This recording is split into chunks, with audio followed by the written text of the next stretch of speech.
Republican Party and who, like Sean and myself, are looking to get our 2 hours back. I can say, based on ample reporting, that this Zoom is already more interesting than last night's debate, and we've barely gotten underway. I've got a bunch of thoughts, and I know you guys too. Jennifer, conventional wisdom was the only winner was Donald Trump, Joe Biden, and TikTok. I'd love your just top line thoughts about who you thought it might have done well last night. All right. So number one, I'm going to start with this. It was a snooze. I mean, I was trying to get my daughters to watch it with me. And I think it wasn't until Nikki Haley looked at Vivek and said, every time you speak, I'm dumber. Right. I mean, it's like that was the line that finally I was like, oh, wow, that was like a shot of energy, because I think before that, everyone was just sleepy and it wasn't exciting. And then all of a sudden, everyone kind of kicked in to, oh, wait a second, we're debating each other. This is a presidential debate. It's live. But, it really, I think it was very sleepy at the beginning. I don't know if it was the questions. I don't know if everyone was nervous. For me, I'm a Nikki Haley supporter. I think Nikki really did great. And I was listening to one of the talk show hosts later on in the night who said it should be, the next debate should be between Ron DeSantis and Nikki Haley. That might be a little bit more interesting than what we saw last night. Maybe some new RNC requirements that unless your name is Nikki or Ron, you can't be in the debate. Sean, what's your top lines? And then I want to talk about the RNC next, because it's an underexplored topic. Yeah, I'm glad. I'm looking forward to talking about that, because I thought it was an embarrassment that Univision was part of that debate. I mean, between Univision hosting it and Gavin Newsom in the spin room, I thought if you closed your eyes and no one told you who the candidates were, you would be convinced that was a Democratic candidate debate. Yeah. So I'm looking forward to that. I thought the dynamics were interesting. I thought Vivek, clearly, we talked about this on yesterday's call. He came out very humble, talking about, Ronald Reagan's 11th commandment and the respect that he had for the other candidates. And I'm like, did Vivek go home? Because he was much more humble and contrite. He was for a bit, but then later he loaded the snot back in his nose. Yeah. But again, I thought, to Jennifer's point, it started slow. Then people got their one-liners in. It was Donald Duck from Chris Christie, Nikki Haley's dumber comment, Pence's comment about Vivek just learning to vote after he got back from China, the TikTok question. But the problem is everyone got their one-liners in, and then it was sort of a food fest, a food fight. I mean, everybody was yelling. The moderator, to me, it was rather embarrassing. And I think, I felt a little bad for Doug Burgum at a certain point, but I'm like, listen, dude, you're basically lucky to be here. So pipe down. But I think until this thing gets down to 4 candidates, it's going to continue the way it is. Yeah. Here's my bottom line. I thought the reality, and this is why Donald Trump is so far ahead and is almost certainly going to be the nominee. They all did about as well as they could. I don't think you could say they had an off night. I think that's how good the 7 of them are. And that's why beating one of the best presidential political athletes who's ever run for president in the modern era, Donald Trump, has been a challenge from the start. I want to skip to the RNC thing just because I think you'll both be super interesting on that. And I do think it's an underexplored topic. We'll come back and talk a bit more about the debate, of course. So as you said, Sean, if Rachel Maddow had been one of the moderators, it wouldn't have been much different. No. And I don't think the ratings are going to be high. The candidates themselves are clearly frustrated, but they also behaved not in a very polite way. They broke the rules repeatedly.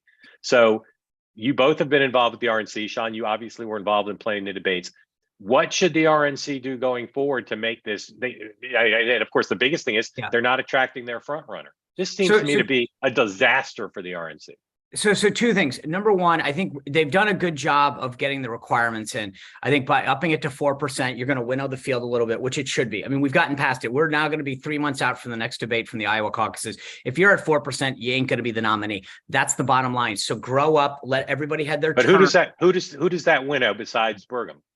Well, I think potentially, I think there's a bunch of these guys that, Tim Scott or Chris Christie, they may be on the bubble, but they may play to the early state thing. I don't know. But the point is just getting rid of a couple and getting it down so that over 2 hours, but hold on here. You asked, I think your premise is wrong. I think okay, then fine. Then maybe Burgum could spend his way to 4%, and then everybody's going to be in it again. Okay, but here's the problem. I mean, you asked me what the RNC could do. It already set the criteria for the third debate at 4%. They're stuck with that. They can't go out and change it again. But the reality is, I think that's number one. Number two is the number of moderators. I get that this is not, I mean, of all the parties, we're playing like, make sure that there's equal DEI representation on the panel stage. Get down to one moderator. Mike Huckabee had a great suggestion. Everybody gets equal time, 10 minutes across the thing, and you work your time down every time you start to talk. I don't know that that's the best answer, but it's better than what happened last night. And number two is put a conservative at the moderator table who actually cares about issues that matter. I get the point of Univision and reaching out into the party. I'm all about growing the party in a general election. This is a primary. We're picking the nominee of the Republican Party, and not one question that was taken up by Univision will further anyone who's voting in a Republican primary or caucus's mind up. So let's get away with trying to play pretty, make nice during the primary. Let's get the best nominee that conservatives can rally around, and then worry about the general election. All right, before Jennifer, I want to ask you what you would tell the chairwoman of the RNC to do to fix this mess. But Sean, name your moderator. You pick. Who should moderate the debate? Ben Shapiro, Glenn Beck.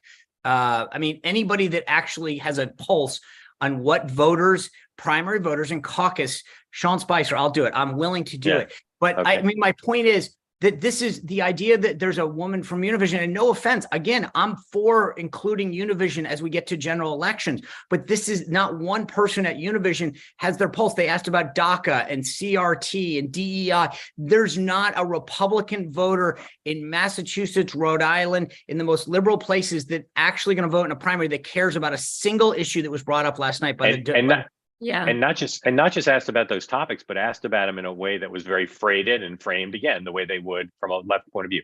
What would you tell the chairwoman? So first of all, I agree with Sean. Univision shouldn't have been there. It was almost confusing. And I feel like they, Dana and I think they kind of lost control with the partnership with Univision.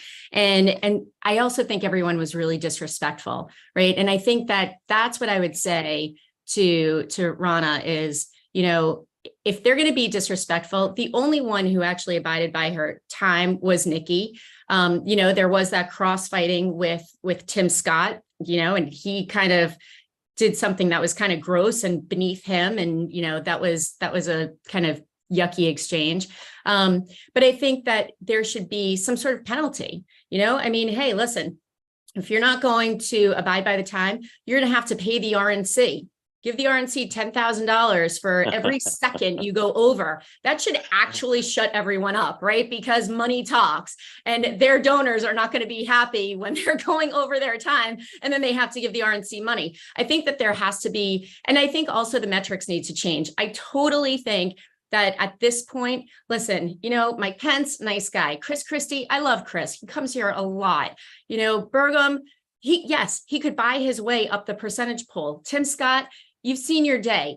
Whittle down the field, because at the end of the day, yes, Donald Trump is the one with the largest percentage. If we keep going on this trajectory, no one can eat into his percentage. They're only eating into each other's percentages, and we need to point it down. Jennifer, the thing is, I'm a fan of winning the field, but when you look at where these guys are percentage wise, if you're Tim Scott or Mike Pence, I appreciate your transparency on where you are on Nikki, but at the end of the day, what is she, 1-2% higher in a couple of, you're that's if the I problem. were them, I would say, wait a second, why does she get it because she's, at 7 and I'm at 6? There's not a huge disparity. All these guys, it's a massive car crash around 8, 9, 10%. And, you look at when you factor in margin of error in the polls, they can argue, I could theoretically be ahead of you. And I get it. I want a smaller field to see these guys one-on-one a little bit more. But the reality is that everybody, even the second place person, is at 13-14%. This isn't like anyone's close to touching Trump right now. So what do we do though? So then it continues to be this cluster, right, of all these people on the stage, all trying to get attention, 2-hour long debate. I'm sorry, I'm on the East Coast. like you are. I'm up and I'm like trying to hold my eyeballs Number open, two.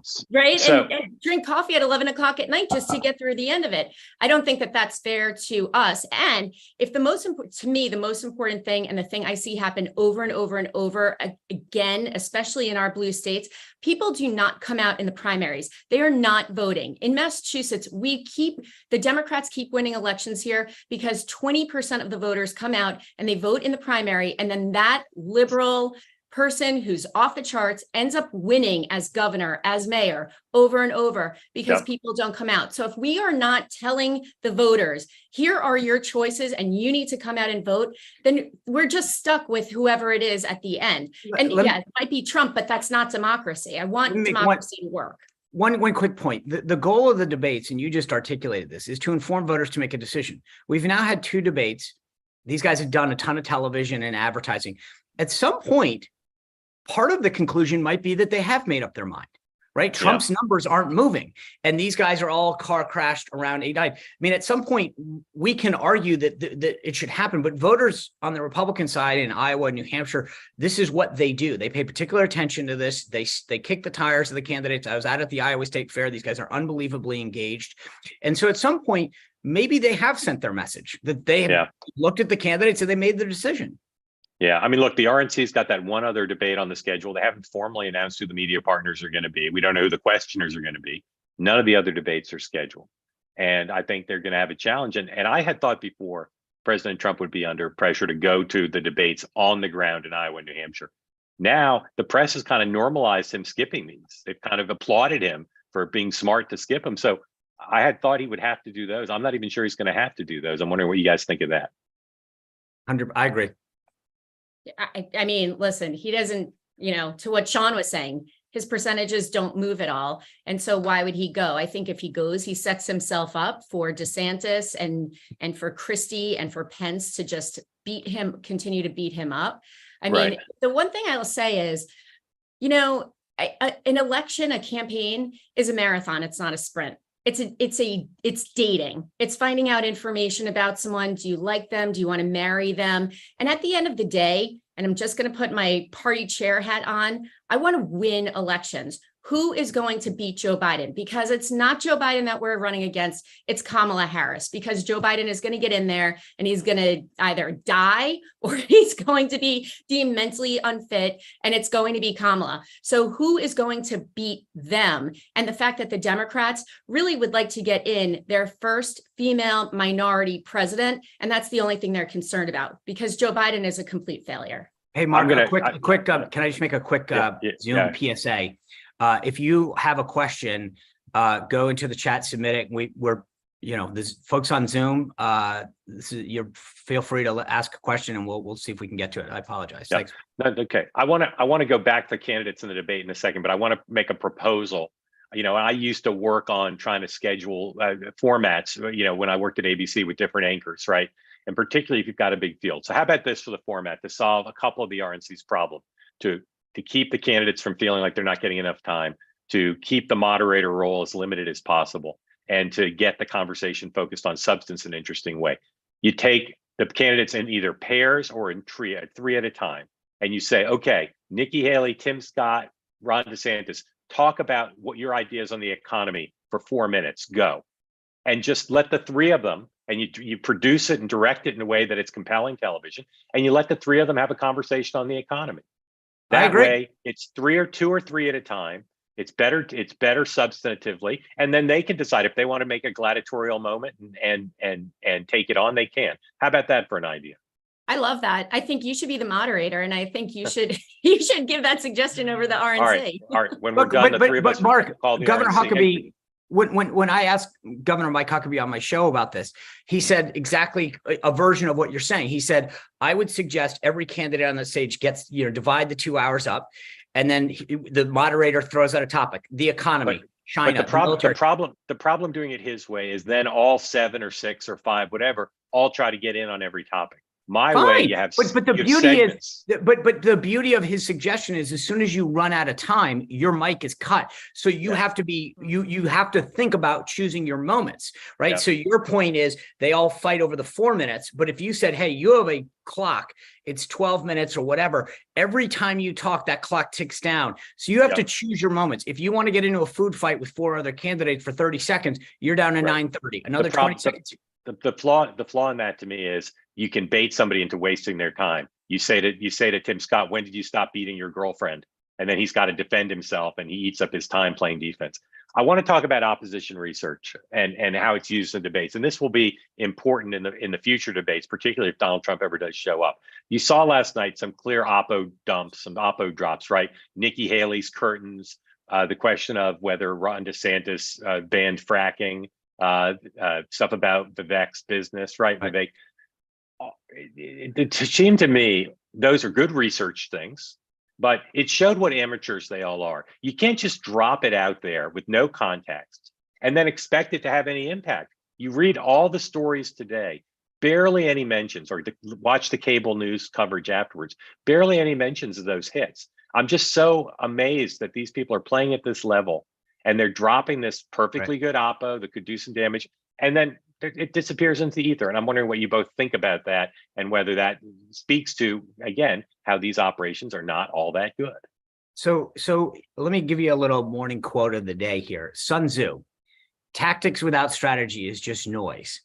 I actually butchered the quote, but that's not the point. The point is that, you know, when I talk to press secretaries, I do training sessions, I go, don't put the secretary in press secretary. Tactics are a release, a tweet, a speech, a video. Those are tactics, the same as dropping oppo. If you don't have a strategy to amplify it, then you're just shooting into the dark. And so you're right. These guys should have set the tee up. They should have been out the night before, dropping a video where it got into the ether. And then everyone's talking about it. And they say, you've seen the video that went viral today. How do you answer? None of that. They did none of that.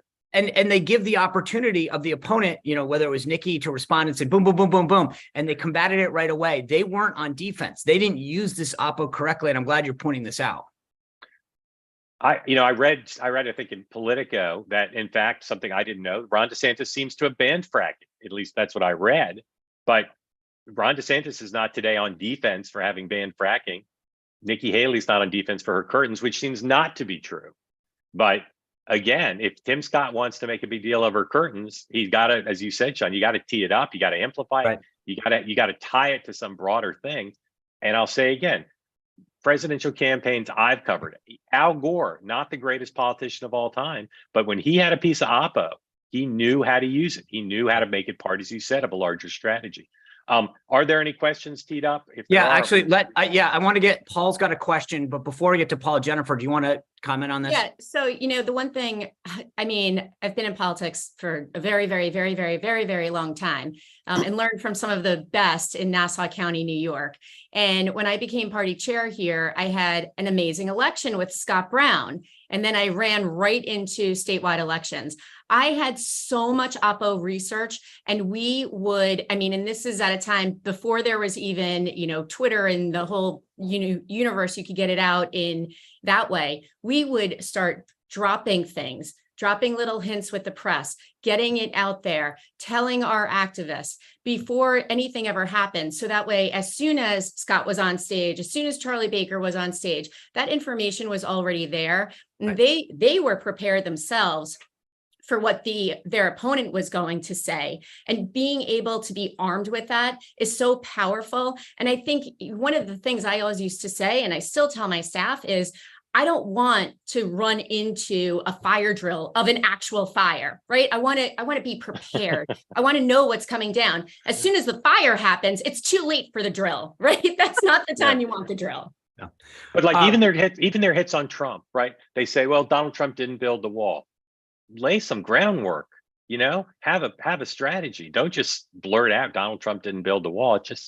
It's amateur hour. Sean. Paul, do you have a question, or I can read it? I'll give you a second. I can't tell if we've brought him in. Is Paul able to ask the question himself?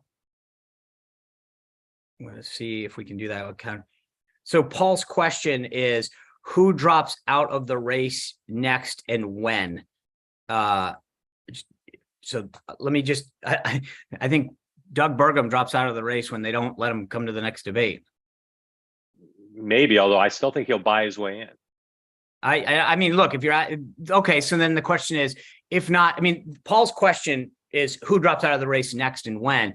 I think the obvious answer, and I agree with you, the guy can spend enough money, can keep spending money to buy himself 1% more in a national poll.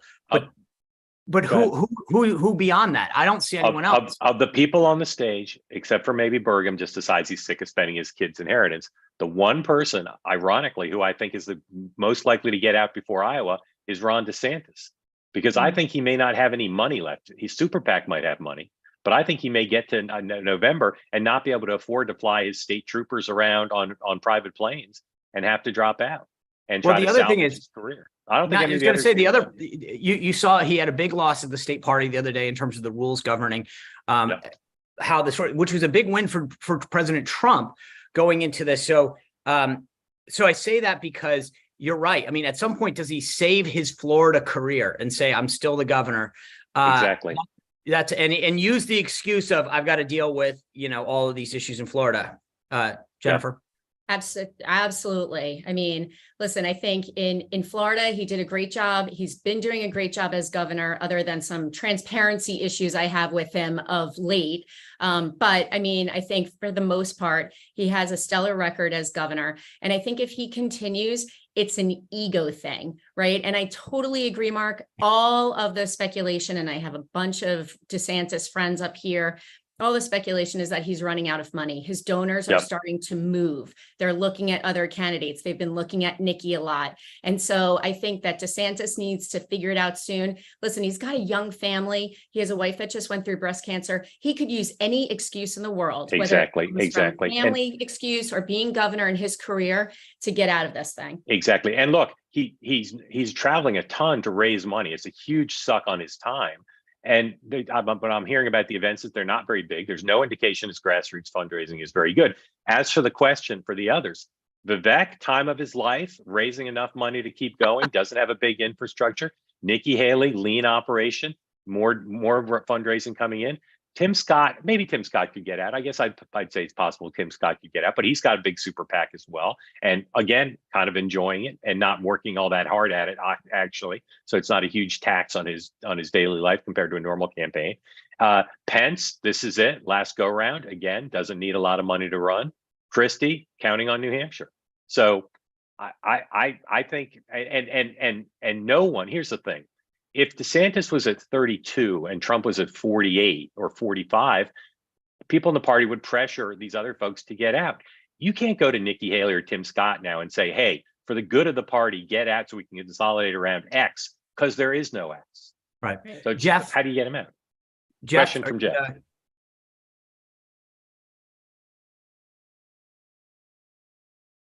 Jeff, you're unmuted, I think. Go ahead. Yes, my question is, it just struck me as ironic and a contradiction that you have 7 candidates on the stage. One of the themes is law and order, yet you have a frontrunner who's under 91 indictments and has been found liable of sexual assault. Having a question like that in that event struck me as quite ironic, and no one seemed to react to it. Jeff, before my colleagues react, I want your honest view. Is this Zoom more interesting than the debate or not? Absolutely. All right, just making sure. Jennifer, what do you think of that notion of that's a vulnerability that really neither the moderators nor the candidates really went after? I think that it's a really good question, Jeff. And that's something that, it's the elephant in the room, right? It's the big orange elephant in the room. Why aren't we talking about that? If we're the party of law and order, why aren't we talking about all of Donald Trump's indictments? Why aren't we talking about the comments that he's made? Why don't we talk about the attack on democracy? And that's not happening. And again, it's almost like everyone's giving Donald Trump a free pass because he's not there on stage. And then they just end up fighting. But I agree, it should have come out. And even Chris Christie is not really drilling that. He's talking about other aspects of Trump, right? Yeah, look, I think that there's, to Jeff's question, why? Well, first of all, the law and order thing, we talked about this on yesterday's call in terms of what issues we thought would come up. I believe crime is in light of Target closing all these stores and some of the viral videos that we've seen of people looting and smashing windows. There is a sense among Republican voters, and we see it all the time now in these videos, in these newscasts, about what's happening on the streets, Democrats defunding the police, et cetera.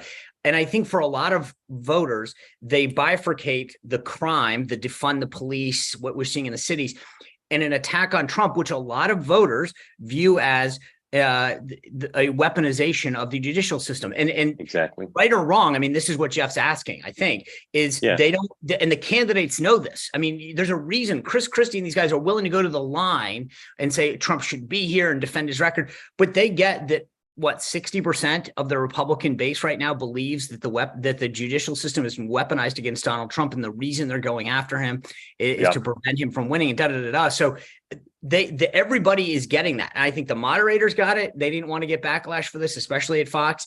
I think the candidates understand where that balance is. And frankly, I think the voters have literally bifurcated this issue of crime.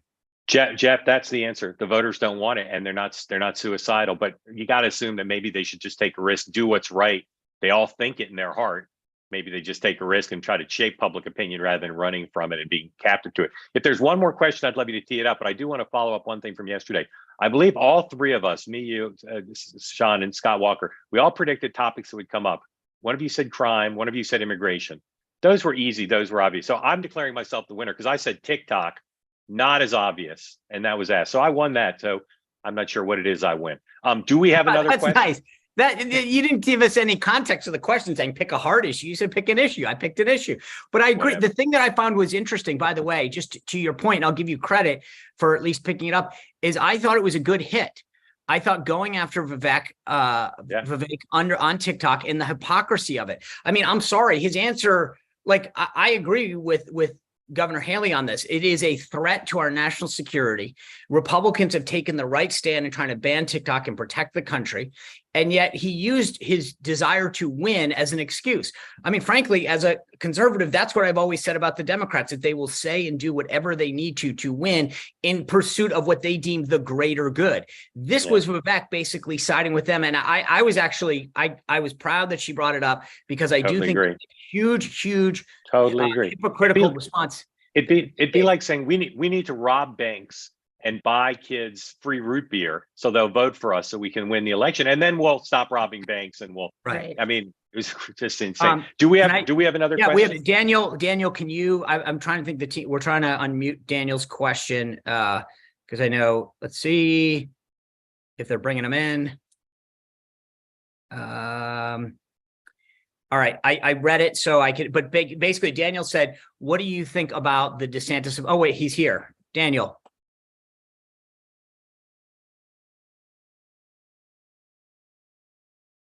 Daniel, do you have a very quiet voice, or you're not actually there?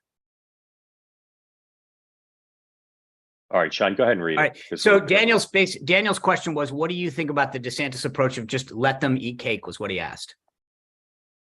I don't even know what that means. Jennifer, you have any idea what that means? It's about cake, so it's a good question. I love cake. Yeah. Yeah, I didn't really. I don't know. I didn't All right, understand. it's a stupendous way to end this meeting. Jennifer, if you were writing a newspaper headline for last night's debate, what would you say? I would say, snooze fest, right? That's where I would start. That'd be the Boston Herald headline. That would, right, exactly. That would be the Herald. Herald headline. Sean, what would your newspaper headline be? Commercials dominate Republican debate. Like the Super Bowl. Jennifer, mine would be Jennifer's daughter's never interested in politics again. Thanks to RNC. All right, Jennifer, thank you for joining us. And everybody who watched, thank you. If you want to see a replay of this or share it with all your friends, you go to Sean's YouTube channel. It'll be posted there through the magic of something momentarily.